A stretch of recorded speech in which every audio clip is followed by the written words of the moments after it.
má pera rẹ̀ ní Mufti Ile Yoruba mọ́ o tẹ́nìkan má pera rẹ̀ Mufti Ile Yoruba mọ́ abára kí ó gba gold ẹ̀ ní ṣòfò ọmọ ẹ̀ ní mọ̀bà gbogbo ẹni máa ń ṣàdúrà fún yín Ramadan ti bẹ̀rẹ̀ báyìí a ti gbọ́ ariwo kankan rádaràdà kankan ò ṣẹlẹ̀ lórí social media a kí yín fún yín ẹ ti bá sanitize social media.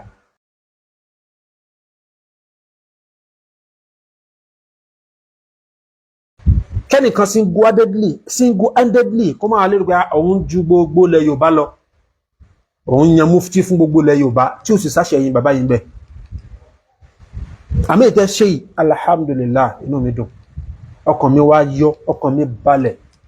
so kí mufti ìlú Mufti Bilad kó mara rẹ̀ ní Mufti Bilad ó jẹ́ gbọ́ tí Mufti Bilad náà wí táwọn ẹni ọba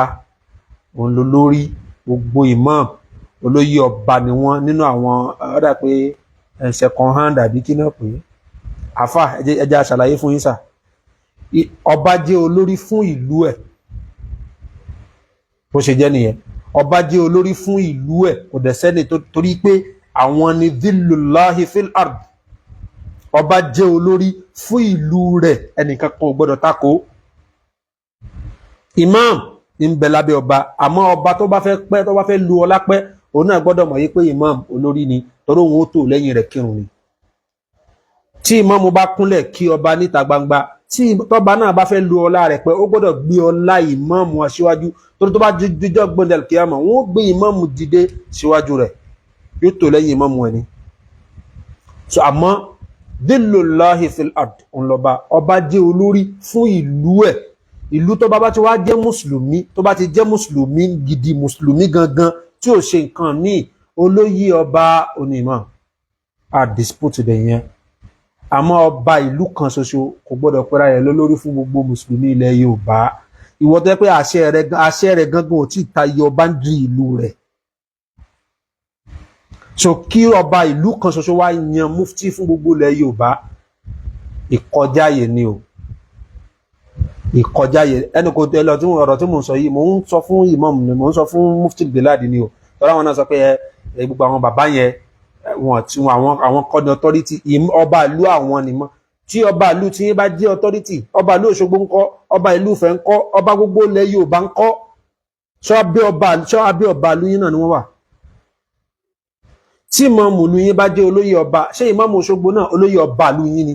ṣé olóyè ọba ìlú yín ó ní ìmáàmù Ìlọrin ṣólóyè ọba ìlú yín ó ní ìmáàmù Ọ̀fà ṣólóyè ọba ìlú yín ó ní ìmáàmù Èkìtì ṣólóyè ọba ìlú yín ó ní ìmáàmù Ọ̀yọ́ wọn kì í ṣolóyè ọba ìlú yín o ìmáàmù ìlú yín nìkan lólóyè ọba ìlú yín tó bá ti jọmọ́ ṣùkúnù gbogbo tí ń jẹ́ mùsùlùmí nílẹ̀ Yorùbá rọ́bítà àwọn bàbá yẹn tí Sheikh Adam tí wọ́n dálẹ̀ tí Sheikh Habib ń jẹ́ olórí tí wọ́n ń bẹ lórí àga yẹn lénìí òun ni olórí àwọn ni wọ́n lè pàṣẹ tó bá ti ń jọmọ́ gbogbo tí ń jẹ́ ọ̀rọ̀ mùsùlùmí gbogbo ilẹ̀ Yorùbá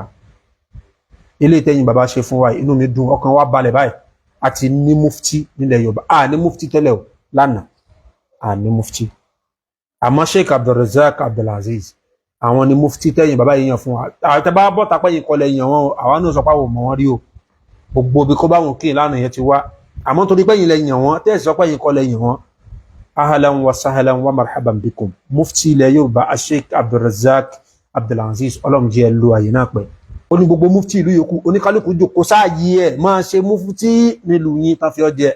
má pera rẹ̀ ní mufti ilẹ̀ Yorùbá mọ́ o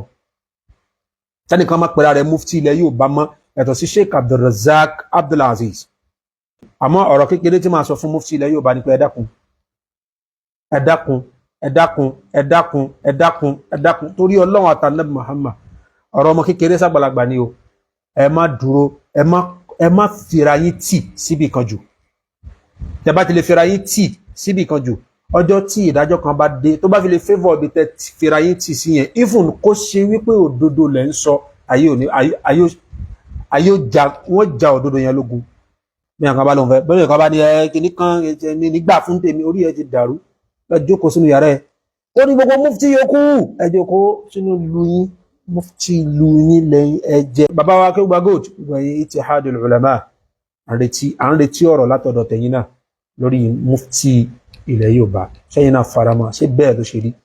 látọ̀dọ̀ gbogbo tí ń jẹ́ ittihadul wa'idin ṣé bẹ́ẹ̀ ló ṣe rí tó bá jẹ́ pé bẹ́ẹ̀ ni iṣẹ́ tẹ́ gbé dání òun ni mo fẹ́ kí òun làwa náà ń retí látọ̀dọ̀ mufti ilẹ̀ Yorùbá iṣẹ́ tẹ́ yìí gbé dání ni pé kí gbogbo mùsùlùmí ilẹ̀ Yorùbá dẹyọ kan ẹ jẹ́ àwa tó bó ṣe yẹ ká tó kí bàbá wa Ìṣọ̀lá kí wọ́n ṣáájú adamallahu hayatahu bàbá wa Ìṣọ̀lá kí wọ́n ṣáájú ṣe kàkí ó gba gold ẹ tẹ̀lé wọn ẹ̀yin ọ̀dọ́ tẹ̀lé tún ọ̀dọ́ níjọ́ tá Ànábì Muhammad sallallahu alayhi wa sallam níjọ́ tí ó rí islamu tí ó rí díẹ̀ filélẹ̀ àwọn ọ̀dọ́ ó béèrè fún Sayyidina Umar Abubakar ń bẹ́ẹ̀ jọ́nà lóòótọ́ ó béèrè fún Ali àwọn ọ̀dọ́ àwọn ni wọ́n dúró níjọ́ náà ní òun islamu fi dúró ẹ̀yin ọ̀dọ́ ẹ̀yin tẹ́yìn ẹ̀yin bàbá wa bàbá ní yín àmọ́dọ̀ ní lẹ́gbẹ̀ẹ́ àwọn bàbá kan ẹ dúró ẹsẹ̀ ajá àní ẹja sọ islamu dẹyọ kan ẹja sọ islamu dẹyọ kan ẹja sọ islamu dẹyọ kan nílẹ̀ Yorùbá ẹja ṣọ̀kan nílẹ̀ Yorùbá ẹja ṣọ̀kan nílẹ̀ Yorùbá ẹja ṣọ̀kan ẹ̀sìn tá à ń fira wa ṣe tá à ń fi islamu ṣe lórí social media Ọlọ́run jẹ́ ṣe wọ́n ti dínkù abára kí ó gba gold ẹ̀ ní ṣòfò ọmọ ẹ̀ ní mọ̀bà gbogbo ẹni mo máa ń ṣàdúrà fún yín Ramadan ti bẹ̀rẹ̀ báyìí a ti gbọ́ ariwo kankan rádaràdà kankan ò ṣẹlẹ̀ lórí social media a kí yín fún yín ẹ ti bá sanitize social media afa bàbá wa akadip sheikh Yusuf Adépọ̀jù ẹ ti bá sanitize Facebook àgbọ̀nà dandan kan oníkálukú ṣe dáwà jẹ́ ẹni tí ó bá rí dáwà ṣe ó jókòó nú ilé ẹ̀ jẹ́jẹ́ ìṣe dandan kó tó ní dandan kó sọ̀rọ̀ bẹ́yìn bàbá yẹn ọlọ́mọṣàbà ṣe dáadáa fún yín Ọlọ́run la ilaha illallah